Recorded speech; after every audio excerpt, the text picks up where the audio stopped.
Meus amigos, minhas amigas, é um prazer muito grande poder estar convosco nesse momento, tratando de um assunto de suma importância para a nossa vida, para os dias atuais em que estamos vivendo. Mais do que nunca, a palavra de Deus, se tratando de determinados assuntos que envolvem a vida do homem em si, é muito importante para nós. Até porque muitas dúvidas serão sanadas de uma forma mais simplificada e facilitada. Porque o livro de Apocalipse, que é a Revelação, é um livro um pouco difícil de ser compreendido, de ser entendido. Então nós vamos pegando por parte aquilo que envolve diretamente a vida das pessoas, né? Se tratando de vários assuntos que nós temos tratados, que seja a ressurreição, o arrebatamento da igreja, a primeira e a segunda ressurreição. E eu gostaria de me prender um pouquinho aqui convosco a segunda ressurreição. A segunda ressurreição é um tópico assim, mas por que a primeira e a segunda ressurreição? Então nós vimos que Jesus ele fez o planejamento por etapa, por etapa. Então nós vimos a primeira acontecendo para um grupo de pessoas, a segunda ressurreição para outro grupo de pessoas. A segunda ressurreição, ela será para as pessoas não salvas, ou que seja, as pessoas que perderam o direito de receberem a salvação por algum problema que não foi capaz de ter uma aliança com Jesus, ou que seja, perdeu a salvação por um motivo qualquer. Porque a salvação, se tratando da salvação, não é tão fácil assim como muitos têm falado, muitos têm pensado. As facilidades, os caminhos, os meios, as formas, as maneiras, não. Jesus traçou um perfil, um plano para a redenção do homem, e esse plano foi Jesus Cristo. Jesus Cristo veio para resgatar o homem, mas isso depende muito da pessoa querer, da pessoa aceitar, de se entregar a Cristo e renunciar. Precisa haver uma renúncia de muitas coisas desta vida para poder a pessoa ser herdeira da salvação e da vida eterna. Nós vimos o evangelho sendo anunciado, sendo pregado aí, o evangelho das facilidades, que é tudo fácil, é tudo prático, e não é bem assim. Nem para Jesus a coisa foi fácil. Todos sabem, são sabedores, de que Jesus veio, destronou-se do seu trono, saiu da sua glória eterna, para poder descer aqui, passar por cerca de 33 anos aqui, nos moldes de uma pessoa, no padrão de vida de uma pessoa comum, até mesmo de uma pessoa pobre, que ele nasceu, olha onde ele nasceu, numa manjedoura, num curral, podemos chamar assim, de um curral, um lugar onde guardavam-se animais, foi onde Jesus nasceu, e dali nos seus primeiros meses de nascimento, já passando por perseguição, precisando sair de uma região para outra por causa dos perseguidores, e ali continuou. E quando ele começa o seu ministério, aí que a perseguição foi ferrenha, então ele passou aquilo que ninguém gostaria de passar, para nos resgatar do pecado e nos dar direito novamente à salvação que nós havíamos perdidos quando Adão pecou lá no Jardim do Éden. Portanto, nós estamos aqui no livro de Apocalipse, no capítulo 21, capítulo 20, versículo 11, que diz assim: E vi um grande trono branco, e o que estava assentado sobre ele, de cuja presença fugiu a terra e o céu. E não se achou lugar para eles. E vi os mortos, grandes e pequenos, que estavam diante do trono. E abriram-se os livros, no plural. E abriu-se outro livro, que é o da vida. E os mortos foram julgados pelas coisas que estavam escritas nos livros, segundo as suas obras, os seus feitos aqui na terra. Aqui já dá para termos uma noção. Mas quando acontecerá isso? Um vídeo anterior eu falei sobre o tribunal de Cristo, que esse tribunal será instalado durante o reino milenar para aqueles que foram salvos. Porque os salvos também vão ser avaliados pelo serviço que eles fizeram, trabalho, esforço, empenho na obra, no trabalho de Deus aqui na terra. Então, mediante o que eles fizeram, eles vão receber seus galardões, suas coroas, seus lauréis, seus prêmios pelo esforço que teve aqui no reino de Deus, na causa de Deus aqui na terra. Por isso que vale a pena nós nos esforçarmos. Muito bem, esse é o tribunal de Cristo durante o reino milenar, 1000 anos. Terminando os 1000 anos, aí ocorrerá a segunda ressurreição. Que essa segunda ressurreição, quem fará parte dessa segunda ressurreição? Aqueles que morreram sem direito à salvação, afastados de Jesus, recusando a santificação, recusando a santidade, recusando a pureza. Aqueles que morreram na lei, presos da lei, rejeitando a graça. Até hoje nós temos grupos aqui na terra que abraçam a lei, se prendem na lei e rejeitam a graça que é Jesus. A graça é favor não merecido. Rejeitam a Cristo e se prendem na lei. Mas se tropeçar numa vírgula do que está na lei, vão perecer. É aí que está o perigo. Senhores que guardam e observam a lei, tenham cuidado. Cuidado porque se tropeçar numa vírgula, vão perecer. Vão perecer e perder o direito da salvação, da graça que está na pessoa do Senhor Jesus Cristo. Paulo diz que uns faz diferença de dia e dia, outro faz diferença entre alimento, entre comida, o que vai comer e o que não deve comer. Aí Paulo diz, aquele que faz diferença, para o Senhor faz. E aquele que não faz diferença, para o Senhor não faz. Então é onde é muito claro. Então nós observamos que a segunda ressurreição, após a segunda ressurreição, ou que seja, terminando o reino milenar, aqueles 1000 anos, que Jesus passa com os salvos, aí será instalado o juízo final.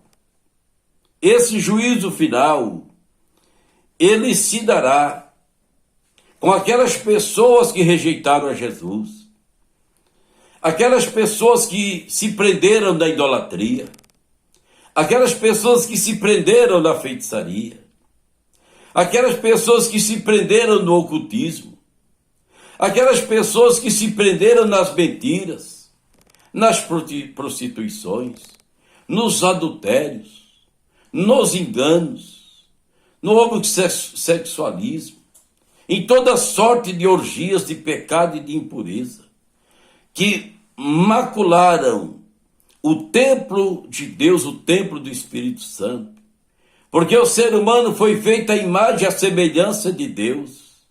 Então as pessoas que macularam a imagem de Deus através dos seus corpos, através das suas vidas aqui na terra, essas pessoas estarão fazendo parte desse juízo final. Os idólatras, pessoas que se prendem a outros deuses, que cultuam a outros deuses, venerando imagem de escultura, se dobrando diante de imagem de escultura, que é uma abominação aos olhos do Senhor nosso Deus. Eu estive visitando o Museu de Cairo, e o Museu de Cairo contém-se milhões de deuses daquele museu, ou de imagens que um dia foram veneradas como deuses, e hoje só servem para museu. Então há um perigo muito grande das pessoas criar caminho, meios, formas e maneiras de tentarem se salvar. Mas somente um deve ser adorado, somente um deverá ser servido, somente um deverá ser amado sobre todas as coisas, que é a pessoa do nosso Senhor e Salvador Jesus Cristo. Por isso, nós vimos aqui instalado o juízo final, que teologicamente chamamos de o trono branco, o juízo final. E lá se apresentaram aqueles que perderam o direito, perderam a chance, perderam a oportunidade, ou as oportunidades que sempre Deus deu e tem dado aos homens. A Bíblia diz, seu Jesus diz que ele não veio para condenar ninguém, mas ele veio para salvar. Mas infelizmente, por uma infelicidade, muitos têm recusado a pessoa de Jesus Cristo, a santidade, a santificação e a pureza. Muitos têm recusado aqui na terra. Até nos dias atuais em que nós vivemos, está havendo essa recusa por parte da humanidade. Mas o apóstolo, ele teve o privilégio de ver, de contemplar, quando se instalava o juízo final, esse juízo de Deus. E ele via quando os grandes e pequenos se chegavam diante do juiz. Se ouve muitas das vezes, eu já vi das redes sociais, alguém tendo a coragem de dizer que durante esse juízo final poderá haver absolvição. Não. Para isso, biblicamente, não haverá absolvição.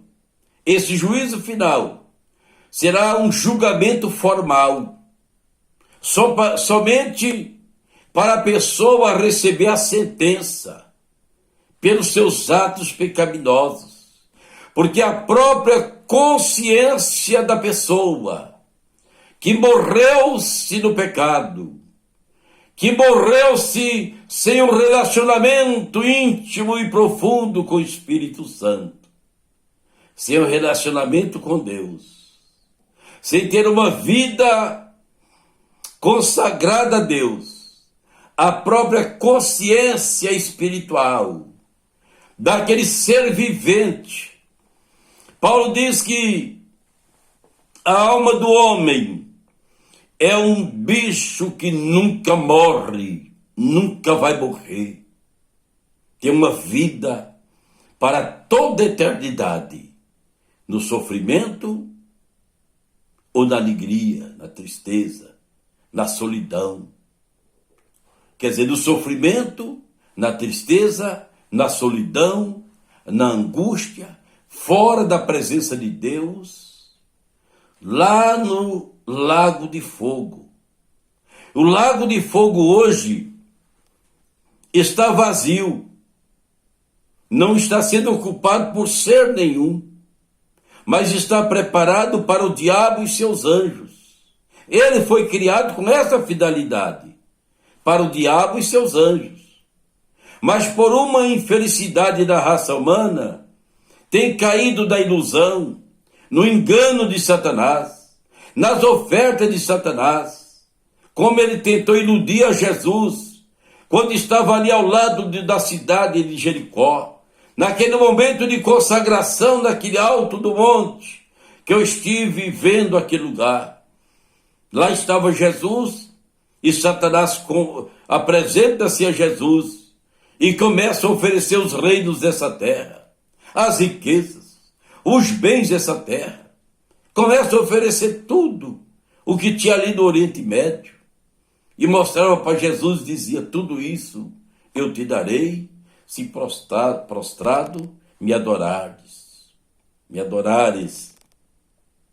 Então observa-se bem, meu amigo, minha amiga.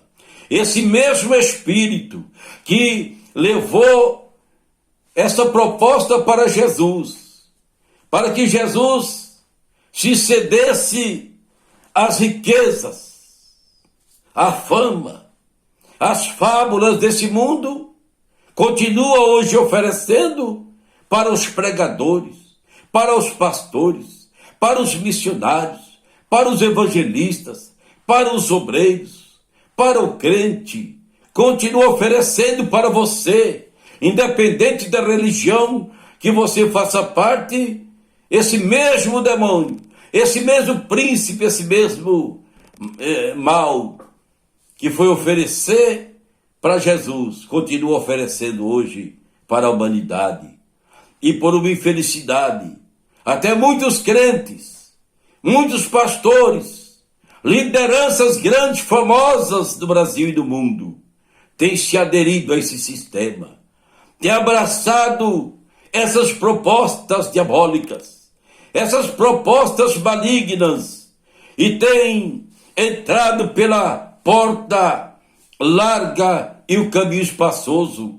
Não tem tão somente entrado, como está levando o seu rebanho também, deixando de ensinar a verdade do Evangelho de Cristo, deixando de ensinar a verdade da palavra de Deus, deixando de pregar a santidade, a pureza e a santificação da igreja na terra.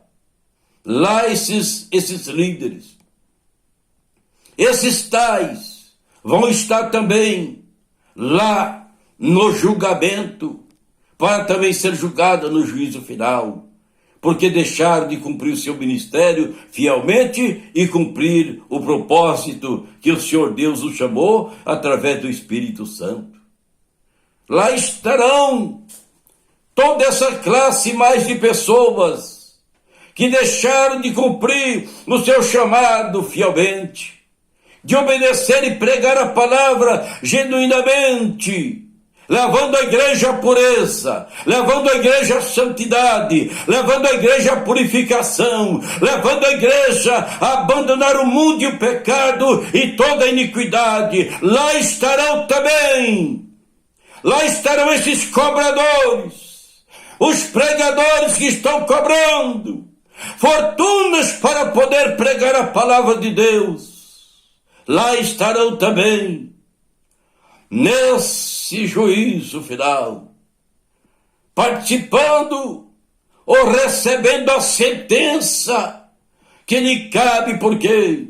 Porque Jesus disse aos seus discípulos, de graça recebestes, de graça dai-vos, de graça recebestes, de graça dai. Prega o evangelho, ensina o evangelho, leva a palavra, leva vida àqueles que precisam.